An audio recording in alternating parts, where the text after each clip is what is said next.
Hello बच्चों, let's read the question. The question says that the correct stability order of the following resonating structure is.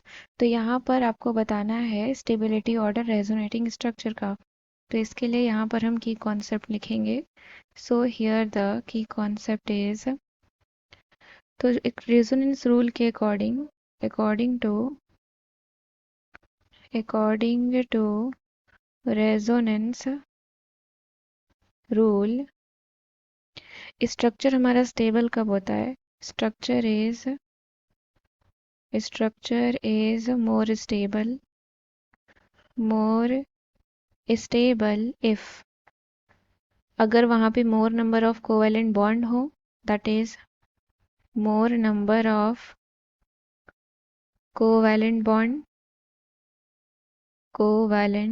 bond. Second is complete octet हो, complete octet. Third हमारा negative charge, that is negative charge on electronegative atom,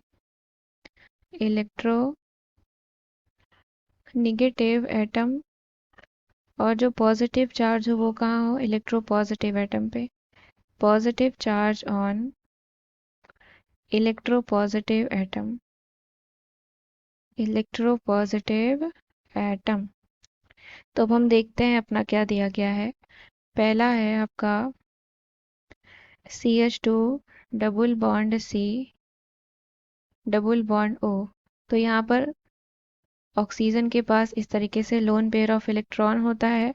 तो यहाँ पे क्या है? More number of covalent bond है. Here more number of covalent bond. क्यों? क्योंकि यहाँ पे चार्जेस प्रेजेंट नहीं है.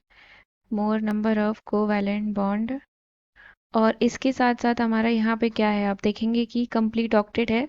That is 1 2 3 4 5 6 7 8. 8 इलेक्ट्रॉन्स बॉन्डिंग में इन्वॉल्व हैं. कंप्लीट ऑक्टेट है. That is complete octet.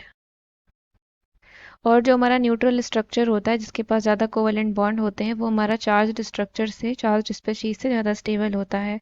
तो यानी कि ये स्ट्रक्चर आपका क्या हो गया? मोस्ट स्टेबल हो गया. This is the most stable structure. Now come to second.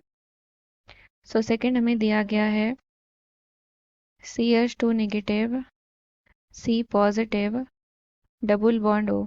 तो ऑक्सीजन के पास इस तरीके से lone pair of electrons present है. तो यहाँ पर हम देखें 1 2 3 4 5 6 इलेक्ट्रॉन्स बॉन्डिंग में इन्वॉल्व हैं. तो यहाँ पर है आपका incomplete octet. Here incomplete octet. और यहाँ नेगेटिव चार्ज हम देख रहे हैं कार्बन पर है. Negative charge on carbon atom. अब हम अपने थर्ड स्ट्रक्चर की बात कर लेते हैं. सो थर्ड में आपको दिया गया है CH2 double bond C positive और यहाँ पर है O नेगेटिव. तो यहाँ पर हमारा लोन पेयर ऑफ इलेक्ट्रॉन इस तरीके से होगा. देन हम देखें यहाँ पर इलेक्ट्रॉन्स बॉन्डिंग में कितने इन्वॉल्वमेंट. 1 2 3 4 5 6. यानी कि यहाँ पर भी क्या है? इनकम्प्लीट ऑक्टेट है. Here also incomplete octet is present. और नेगेटिव चार्ज ऑक्सीजन पर है यानी कि इलेक्ट्रोनेगेटिव एटम पर है. Negative charge is present on more electronegative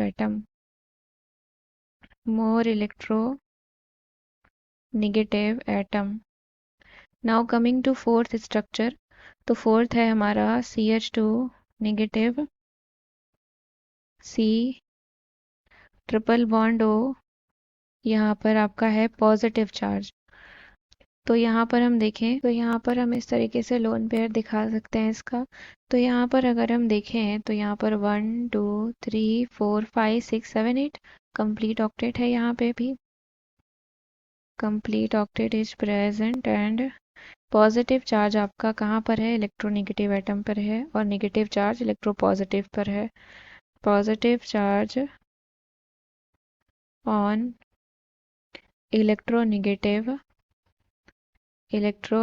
atom and negative charge is on electropositive atom. तो अगर हम स्टेबिलिटी का ऑर्डर लिखें तो क्या हो जाएगा? स्टेबिलिटी ऑर्डर तो यहाँ से हम देखेंगे तो फर्स्ट वाला हमारा सबसे ज़्यादा स्टेबल है, तो फर्स्ट वाला हो जाएगा। अब हम अपने स्ट्रक्चर को कंपेयर करें तो अगर हम देखें सेकंड वाला, तो सेकंड तो इनकम्प्लीट ऑक्टेट भी है और नेगेटिव चार्ज आपका कार्बन एटम यानी कि इलेक्ट्रोपॉजिटिव एटम पर है, तो ये तो स्टेबल नहीं होगा। तो यहाँ पर अभी कंप्लीट ऑक्टेट किसके पास है, हमारा फोर्थ के पास है, तो फोर्थ आपका ज़्यादा स्टेबल हो जाएगा इसके बाद। देन हमारा, अब हम इनकम्प्लीट ऑक्टेट्स में कंपैरिजन ड्रॉ करें तो थर्ड और फोर्थ हम देखें तो थर्ड वाला ज़्यादा स्टेबल होगा क्योंकि इनकम्प्लीट ऑक्टेट के साथ साथ यहाँ negative charge more electronegative atom पर है, तो थर्ड वाला हो जाएगा। देन आपका सेकंड वाला हो जाएगा, that is first, fourth, third and second. So option number D is the correct answer. I hope you understood it well. Thank you and best of luck.